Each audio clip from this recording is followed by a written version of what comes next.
Hello' বন্ধু বান্ধৱীসকল নমস্কাৰ। আজি মানে কমচে কম 2 কিলোমান বনাম আচাৰ। এইডাল গছ পুৰা আছে, পুৰা বেছি ডাঙৰ নহয়, সৰু সৰু পুৰত হৈছে পুৰা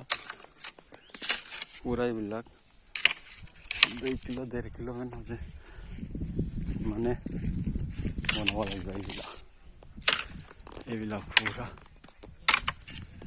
এইবিলাক